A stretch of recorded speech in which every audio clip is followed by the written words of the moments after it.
YouTube Power Hour Squad, Erika here with a brand new interview for you. So for this episode of the podcast, I am interviewing Vanessa Nagoya. Now, I had a lot of requests from you guys for me to interview some younger YouTube content creators, and I'm definitely bringing that for you for this season. I know a lot of you guys are on the younger side who listen to the podcast. You're in high school or in college, and you want to hear from some younger YouTube content creators that are really making it on YouTube. And I know that what Vanessa has to share is helpful for anybody on YouTube, not just for those of you that are younger. And Vanessa started her YouTube channel at the age of 15, and only a few short years later, I think 2 years later, she's at nearly 400,000 YouTube subscribers. So she started her channel sharing her life in high school, and she talks a lot about in this interview, authenticity was really the key, and some other really, really helpful tips that I know you're gonna love. So if you're new here, welcome. My name is Erika Vieira. I am the host of the YouTube Power Hour podcast and interviews with successful female YouTube content creators. Sounds like your jam? Then hit that subscribe and the notification bell so you don't miss out on any of the interviews. I also have a ton of awesome resources for you in the description, so make sure that you check those out as well. Mwah. Well, hello, Vanessa. Welcome to the podcast. Hi, thank you for having me. Yes, I'm really excited to have you here, and especially the fact that you're so young. You're 18 years old. You've been on YouTube for a few years. You started your channel at 15. So why don't we start with you sharing what got you onto YouTube a few short years ago?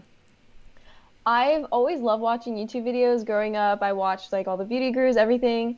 And then I remember when I was a junior, I quit volleyball, so I had so much more free time on my hands, and I was like, okay, like I want to be able to do something for myself. Like I wasn't passionate about volleyball, but I would always grown up passionate about like video production. I'd been in video production in middle school and high school. I just loved being in front of camera, like in front of the camera. I love talking. I feel like I'm very much of an extrovert when it comes to that.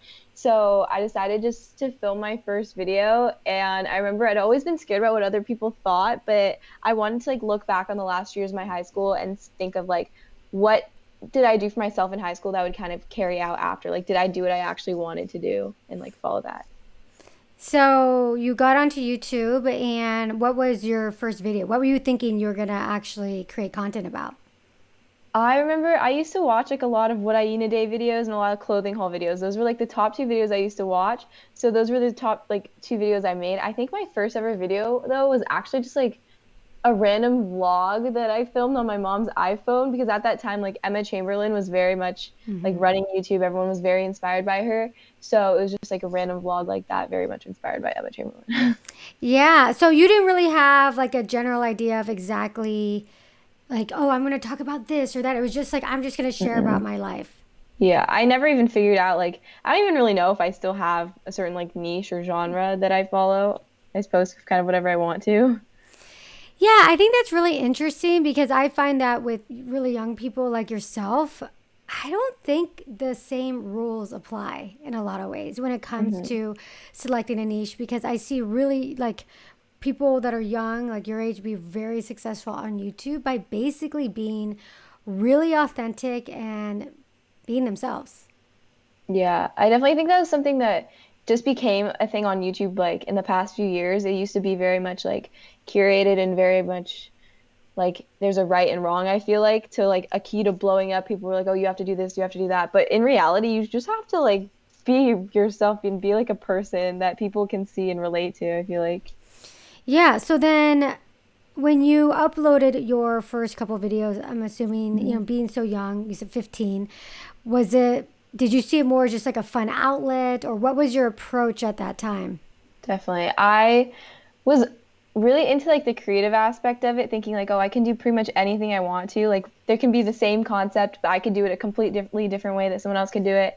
And then it was also just like something I could do for fun to free up my time, because I just had so much time on my hands. I just needed something new to do.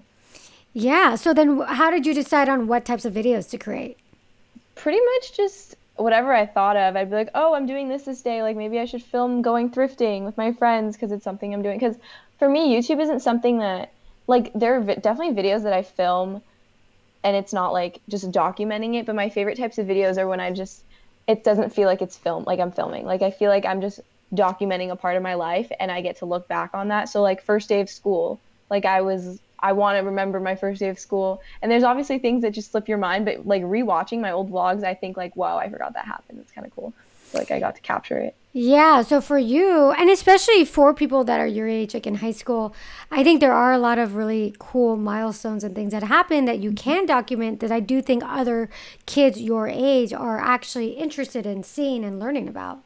Oh, yeah, definitely. Especially because a lot of people get like different experiences, or when you're super young, you're always wondering like, oh, what's homecoming going to be like? What's the first day of school going to be like? So it's kind of getting a realistic insight 'cause normally like high school movies don't really capture that.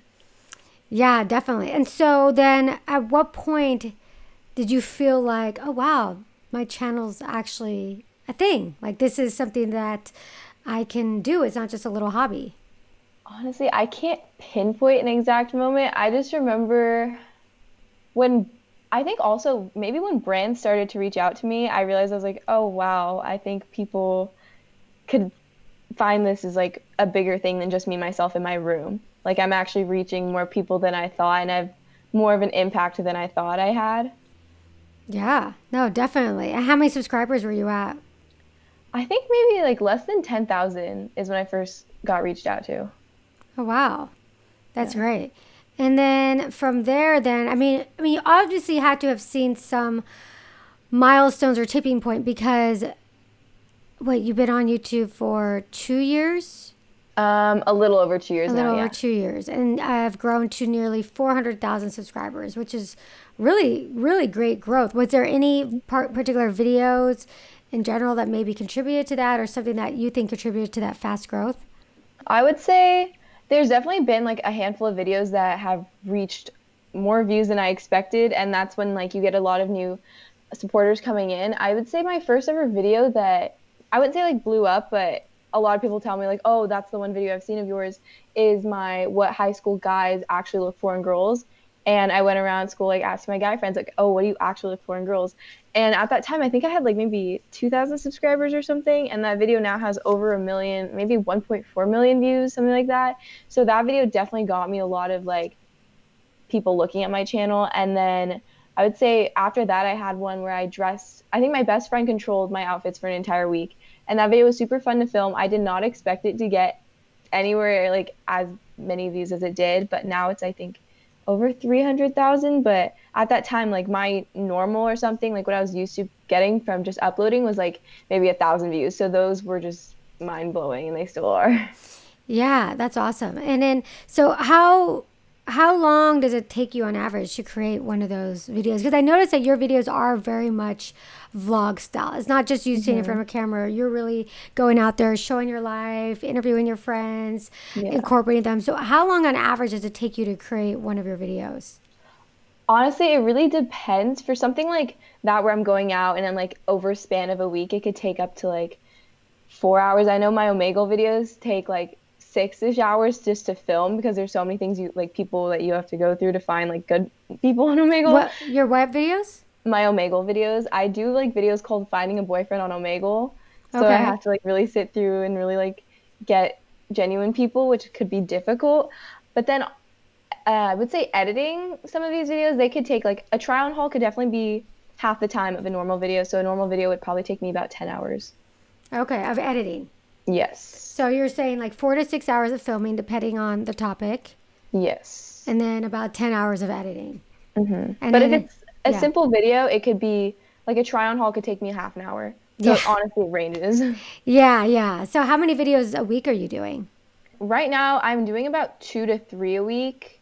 It just depends on like my schedule with school. But right now, I haven't started yet, so we're so far so good. Yeah. But yeah. Yeah, so you're probably able, with school starting later than, well, does school usually start later for you or? I usually start high school around like the middle of August, middle to end of August. Okay. And so now you're not starting until later. So are you able to now focus just, are you doing more with YouTube right now while school's not in session? I definitely was in July. In July, I uploaded every other day for the entire month. Like I pretty much devoted that month just to filming and editing because it's something I really was like, I still am very passionate about it, but I had so many ideas and I just wanted to run with it. So I did that. But now after moving, moving has been super hectic, so I hadn't been able to like focus all my energy on that. But now we're kind of settled in, so until school starts, I'm hoping to just keep posting more. Yeah, every other day. You uploaded a new video every other day in July. Mm-hmm. Did you see any type of fast growth from that or any difference in your growth? I definitely did. I think in that month I gained like maybe 70,000 subscribers. I know I hit 300,000 in the middle of July or yeah, around the middle of July, I think. Wow. So that's a lot. 70,000 in one month. And you were uploading every other day. So what? You uploaded 15 videos in July? Mm-hmm. So how are you able to do that? How was your life in that month? It was very much like I had to plan. I think I really learned how to plan and like just arrange my time for everything. Also, because I'd still want to hang out with my friends. A lot of my friends like were supposed to leave for college, so I would do things with them that I remember like I could film too. So my friend Jordan and I did a lot, like we went thrifting for a day and I filmed that entire video, but a lot of it is just me hanging out with my friends and filming it. So it would be like that would be the filming part, and then editing, I would come home and I would just edit. Like it was a lot of saying no to plans, but also like finding a balance between that. A lot of all-nighters though, like coffee at like 2 a.m. I would imagine, because that's a lot of work. You're doing all the editing and everything yourself too at this point. So then, okay, so this is interesting. So you had 15 videos in July, and so a lot of your videos are very natural. You hanging out with your friends, but like you said, planning. So were you planning, say, certain topics or certain types of videos, and you told your friends like, "Hey guys, I'm actually gonna be doing a video on this. So can we do this?" Or was it more like you're hanging out with your friends and then you'll see what comes up from there? It was a bit of both. My thrifting video, I was very much like, oh, let's go thrifting. I was like, oh, wait, I could film this. That'd be really cool. But then I remember my friend Damien and I were like, oh, it'd be super sick if we filmed a video going around like on this insane road trip around OC. We went to like the beach, the mountains, like the desert, and we could film that. But also like have fun while doing it, you know? Got it. So there was a mix of some pre-planning Mm-hmm. and then some just spontaneous videos. Yeah, pretty much. Were there any moments where you're like, oh my gosh, I don't know what I'm going to upload in a day or two? Was there any scrambling like that? Yeah, definitely. And during those times, sometimes like I would skip a day, but then I'd upload like the next day just because I don't want to put out content just to put out content. So I would definitely like plan in advance. But if I came up like maybe I was waiting for a brand to approve a video or something, I wouldn't just like throw something together just to upload it. Yeah. So what did you do instead? I would just let the day pass. But then I would upload the day after and then the day after too. So it's just like I pushed one day back, but I didn't push like the rest of the month back. So you would make up for it. Yeah. Were there ever time that you felt behind? Yeah, definitely. But then I just kind of drank more coffee and kept going. I love that. So you're just committed to that schedule. Well, one thing about myself that I don't know if it's a bad thing or a good thing, but it's like once I have my mindset on one thing, that's like all I'll want to do. So it's like, okay, I committed to uploading every other day. Like I'm going to upload every other day. Once I have that, I just kind of need to do it. You have to have that for success on YouTube. Even if it's not that crazy schedule, like, your regular schedule, you have to have commitment. Yeah, definitely. What would you say about that, about commitment and YouTube? I would say that at the bottom line, like you're going to have a lot of things kind of deterring you away. Like people may be saying stuff about your videos, like random strangers giving you hate comments.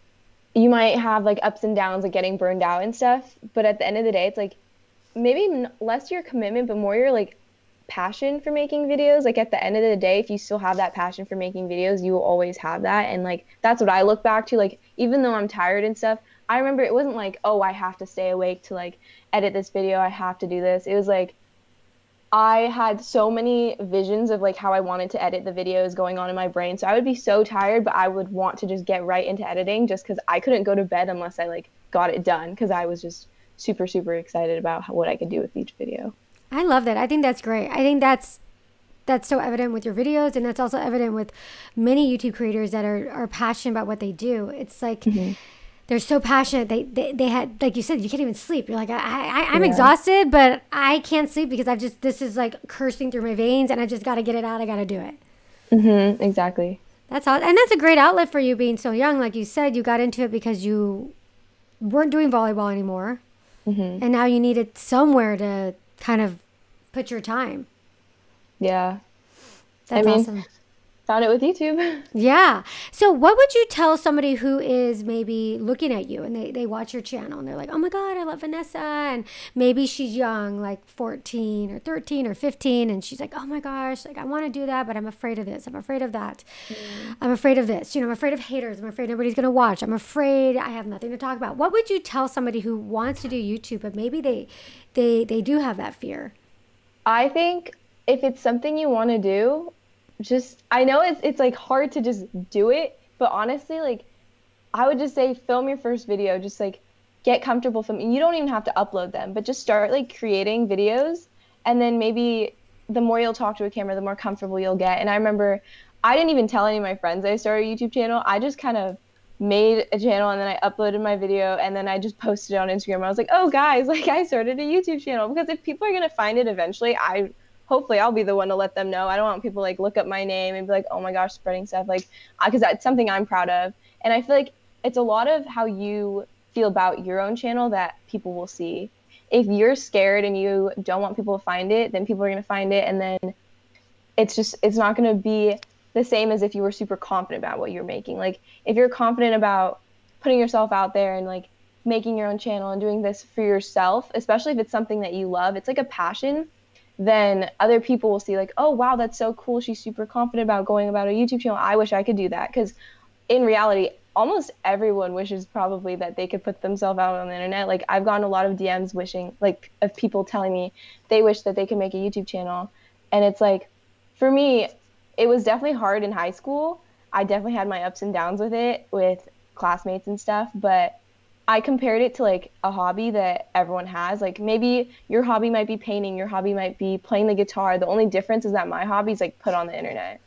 But at the end of the day, it's just a hobby that we all have our own hobbies. I don't know. So you see it as a hobby, not as at some point, a career or profession for you. I haven't ruled that out yet, but my main thing is that if it were to turn into a career, I would hope that I would never see it as work, because I feel like seeing it as like something I love doing could definitely be like one day a job, a career, but I would never want to wake up thinking like, oh, I have to film this video. I have to talk to like this person, like blah, blah, blah. And at any point in your 2 years of doing this, have you ever felt like that? No. Honestly, I cannot say I have. That's amazing. And why do you think that is? I think it's because I know how far to push myself, I guess. Also, maybe because I do like making what I like to make. I feel like if I was making videos that I wasn't happy about making, like I wasn't passionate about making, then I would feel very much like, oh, this is work. But since it's something I still love to do, it's never felt like work. Yeah, I think that's so great. And I think that's so crucial for just YouTube success in general, because people want to watch people that are having fun and that are authentic and they're not trying hard. So who would you say is your audience? Like, who are the people that watch your videos? I would say it's a lot of high schoolers, probably. I know a majority of my audience are high school girls, people who have an interest probably in fashion. I do have a pretty good like Asian audience. I think it's because my friends tell me it's because they probably can relate to me or like live through me, because a lot of parents are pretty strict, but I feel like mine are pretty like lenient, so I can go out and I can do all these things, and it's like people can live through me in a sense. And also people, I feel like in high school probably watch a lot of my videos because they can relate a lot to what I go through or I've gone through. Like I'm very open about just like what I deal with in high school or like my worries in high school. It's things that because I'm a pretty open person, so I feel like hearing me openly talk about things makes them feel very much like comforted by it. Yeah. And so do you have an awareness of who your audience is when you're creating content? Is it like, oh, I know my audience wants this, so I'll do this? Or is it really based on, I want to do this? Because I know that's one thing with YouTube. It's really that balance between what you want to do as a creator, but what your audience wants to see and what'll make for, good views and a good channel. Yeah. I feel like it's a bit of both, because honestly, I'm very lucky that what I want to film aligns pretty much with what my supporters want to see. I know that sometimes it's like tough because they might want to see like another Omegle video, but currently like I'm not in the like I'm not trying to film another Omegle video for a while. But it's also one thing is someone told me like one for me, one for them. So maybe I know like my audience might have no interest in watching me do like a bake with me or something like that. But if it's something I want to do and I want to bake a cake, I will bake the cake and I will film it and I will upload it because I'm having fun doing it. But also, I know my audience might want to see like another clothing video. And I'll be like, oh, okay, I love filming clothing videos too. Like maybe I'll film one clothing video and then I'll do the baking video, like one for me, one for them. So there is some thought and strategy in regards to creating content for your audience. Yeah, definitely. And how do you go about planning for that? Usually, I think a lot of what they like to see is like current trends. So I'll be very much like up to date with like trends. Like TikTok was a big one with YouTube, but it's also stuff that I can see very much. Well, they also can like DM me like, oh, could you maybe film this video? Or I'll turn to Instagram a lot and say like, oh, what are some new videos you guys want to see? Because maybe like I'll do that maybe like once every other month or something, just so I could get a whole bunch of new ideas from them, because I know that's something that maybe highly requested, because also it's like listening to what your audience wants, but not necessarily like only doing what your audience wants. Yeah, I think that's good. Listening, but not only doing what they want. Mm-hmm. So would you say, and you kind of mentioned earlier, but would you say that your channel has a niche or not really? I feel like as the years have gone by, my videos fall into a certain category. It's very much, I would say, fashion and lifestyle, but lifestyle is honestly such a big umbrella of things. But I feel like if I had to put my channel into a category, that's what I would put it in. Yeah, but like you said, if you had to, but in a lot of ways, you're like, well, I don't have to because it's going well without having to kind of box yourself into one specific topic. Mm-hmm. Yeah. So, any videos that you've done that you created that you thought your audience was going to like, but they didn't? Yes, I remember. Well, there's just been a lot of videos that's like, oh, I remember I filmed my scrunchies, pick my outfits for a week or something like that, like a year ago, because that had been such a highly requested video, and on my channel, Your a lot what? of people, pick your outfit for a week? My scrunchies. Oh, your hair scrunchies pick your outfit? Yeah. So you like pick the scrunchie and then you like color coordinate your outfit. Oh yeah, so you like randomly put and the color. Okay. Oh, that's cute. I like that. So that's that's cute. been so highly requested, Yeah. and I was like, I don't know, because I filmed a lot of like what blah blah blah like controls my outfits for a week, or this picks my outfits. So I was like, I don't know if that's something that I really want to do, but I know it's highly requested. I know I could have fun with outfits, so I just did it. And then I remember I posted and I was like, oh, I guess not that many people actually wanted to see it. Yeah. Yeah, because I had fun with it. So. Yeah, maybe people are like, my what? Like kind of like me, like your scrunchies, but probably, who knows? I mean, yeah, that's interesting. Has that happened other times? Yeah, definitely. It's like I'm trying to think of other ones. Well, this one was less of like what my audience wanted to see, but it was one that I was very proud of, that I thought like people would also enjoy watching too. I remember I went a week without social media, and to this day that might be one of my favorite videos, but that is one of like the best, like one of the worst performing videos I think on my channel. But Really? to this day it's one of my favorite videos. Why is it one of your favorites? I am not, it might be like a little weird, but I'm not like a big social media person. Like I really like the positives of it, but I feel like I'm very much like an in-person, like person-to-person contact person. That said person so many times. I understand. I relate to that. That's me, 100%. Yeah. So in high school, before I started YouTube, I deleted social media like multiple times on and off, and then I would take like breaks. So senior year in my psych class, we had this like project, like could we go a week without social media? And our psych teacher had us delete all our social media, and everyone in my class thought that I couldn't do it. They were like, oh, how's Vanessa going to do this? She can't do this, whatever.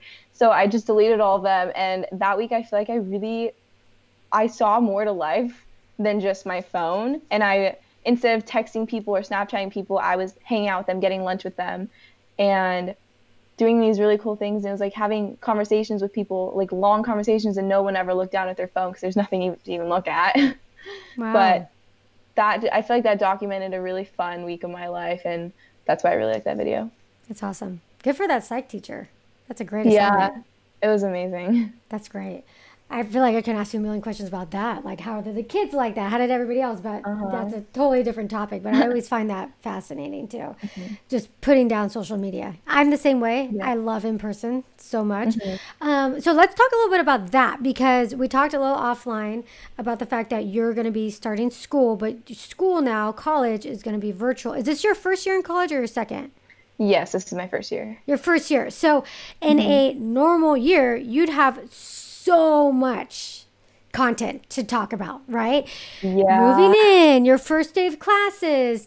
So I'm sure, how are you dealing with all that? Honestly, at the beginning when I found out about like high school ending, it was very hard because I'm very much like a school person. And then I was like, okay, but at least I can look forward to my freshman year of college. At least I'll have that new experience. Then we didn't even get that. And at this point, it sucks. Like I can't pretend it doesn't suck, but it's a lot about mindset and making the most of the situation you're in. Like at the end of the day, I'm still going to college. At the end of the day, I will be going to college at one point. And also it's easier knowing that we're all in the same boat. Like it's not like everyone's at UCSB and I'm just sitting here like I can't go or something. It's like we're all going to get there. We're all going to catch up. We're all going to like eventually get our freshman year that we were supposed to have, but making the most of the situation I'm in. Like I moved out with my friends. I mean, honestly, it could be way worse. Yeah. So how are you then evolving your YouTube channel to now adjust to those changes? I would say maybe focusing less on like the college aspect. I was definitely very excited to make like college videos, maybe like first day of school, my moving in videos. But I think also a lot of people could relate to the fact that college is online. So maybe making more videos about online college, because I am still in college, but just not on campus. So making those somehow more fun. Are you planning on that? Is that what you're kind of in your Yeah. head that you're going to do? Not like a whole bunch, because I feel like a lot of my college days are going to look the same, but a couple probably, yeah. So what are you going to be studying in college, given that you have almost this whole, like you call it a hobby, but for some people, maybe 10 years older than you, it'd be their career. So what are your plans for your future, given the success you've already had at such a young age? I had always wanted to do business and marketing, and I feel like a lot of it stemmed from the experience I have with YouTube. But UCSB, a lot of UCs don't have like a business major, so what they have is pre-econ or econ, which hopefully I get into in the next 2 years. But I'm doing that right now, and I'm hoping in the future I do something still with business and marketing. I feel like after YouTube, I don't know if I'm going to be doing YouTube when I'm like 70 or something, but I would hope that once my dream job would be to be a social media manager for someone else. I feel like that would be really fun, especially with like the experience I have knowing like, oh yeah, like I was in your spot one day, like we'd have such a great bond. Yeah. I mean, you have such an incredible future ahead of you. So many different things that you can do given your experience and knowledge. You'll grow in your own successful channel, and then, couple that with your education for school. I mean, I'm sure there's so many different things you could do. It really opens the doors for a lot of things. So, Yeah. okay, so we're nearing the end of the interview, and I asked the same question. I call the hot seat round. So I ask the same questions to everyone that comes onto the podcast. So first question is, what is your biggest struggle as a YouTube creator? Oh, wow. I would say there's a couple I can think of, but I think the thing I struggle the most with is sometimes I'll go through these phases where I'll just listen to like Ordinary Girl by Hannah Montana on repeat, because I think what people sometimes forget, like besides my closest friends, like new people I meet or people on the internet will forget that I'm just such a normal girl. I am an 18-year-old. I live in OC. I like to just paint. I just am such a normal person, and I feel like people forget that and forget we're all human beings and we all have these feelings and emotions. We struggle with our own things. So I think that is probably the biggest thing I struggle with when it comes to YouTube. The fact that you want people to perceive you as a normal girl? Yeah. And how do they not? I think like especially in high school, people would be like, "Oh, she's like a YouTuber." Like I would have this like title on me that, or people would introduce me as like, "Oh, this is my friend Vanessa. She's a YouTuber." I was never like, "Oh, this is my friend Vanessa." I feel like be just me being Vanessa just wasn't good enough until I had that title like over me, and then Mm, suddenly people were like, "Oh my gosh, no way!" Like blah blah blah. Like I feel like having that makes people pay more attention to you and like value you more, even though it really shouldn't. And that's one thing I don't really appreciate about it. But I mean, I can't really like I can't really ask for much. I know it's a new thing. Like you don't really come across many people who are also YouTubers, so mm-hmm. I get it. Yeah. Yeah, but I understand that too. It's like you don't want your value, your whole self worth to be tied to your YouTube channel. Hmm. And it's good that you're aware of that. Because I think that's Yeah. an issue that a lot of people, not just young people, but in general, it happens that their whole self worth is tied to the success of their YouTube channel. And when something happens, then you see these downward spirals, or you see these YouTubers going, I don't know, kind of, Yeah, I know what you it mean. ends up being not so good. So being so young and being aware of that, I think is huge. Thank you. Yeah. So we already talked about this. Any video that you were excited about that didn't do well, the Hmm. scrunch one, and then I forget what the other one was, but we talked about that. Were there any other videos that you're excited about that didn't do well? Not that I can just think of off the top of my head right now. Okay. What is the biggest opportunity you got as a result of your YouTube channel? Let me think about this one a little bit. I mean, I've gotten some really cool brand deals that I can't even like, it's insane to me that I have the opportunity for that.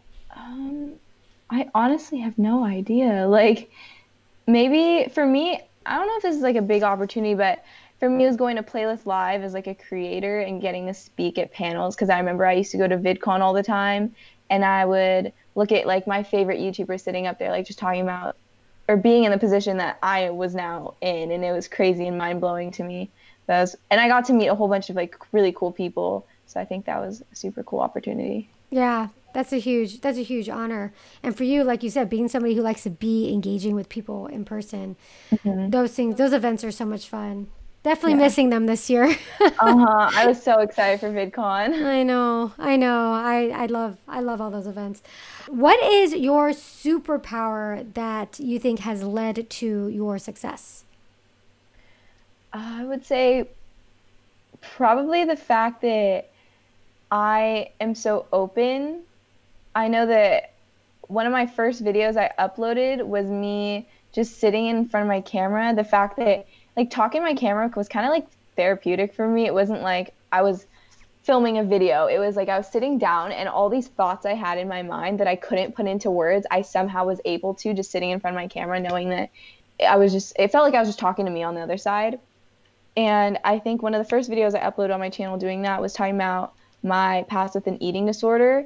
And I was still struggling very much with it at that point, but it was something that I was hoping that video in my mind would be like a turning point for me to vocally like saying it like I will get better, like I will push myself to get better. And also posting that like held myself accountable because I mean now other people were seeing that and other people saw my openness because it's not something like you come across a lot on YouTube, people openly talking about serious things like that and telling me like my video helped them or I've inspired them to recover. So it's very much like them, like my openness about everything I think of, everything I deal with, like not the pretty sides of everything is probably what people were attracted to. Yeah. Did you feel like you had that level of therapy that you wanted when you uploaded that video and the response and Uh-huh. everything? Yeah, I remember I had maybe like 300 subscribers when I uploaded this video. So it's just like I wasn't expecting anyone to really watch it. I was Mm-hmm. expecting just for me to have it said. And then I remember a lot of my classmates like DM'd me, people I hadn't talked to, and were telling me like, "Oh my gosh, like I actually struggle with this too," or they're always like there for me, and just like the response was definitely way like more than I thought I would ever get from that video. Is very like encouraging too. Mm-hmm. But I definitely just from filming that video, I still think that helps me in my like path to recovery more than I had ever expected. Is very much like a turning point. Wow. That's Yeah. amazing. Did you only upload one video about that specific topic? I uploaded one following up a couple months later, And then I don't think I've dedicated a video to that since, but I've definitely like talked Mentioned. freely about, in videos. Wow, that's awesome. If you were to start over with your channel right now, is there anything you would do differently, and what would that be? I think maybe I would do more like random vlogs because a lot of times I have like these really interesting days and I will wish that I would have filmed it just because I could like look back on it or something like that.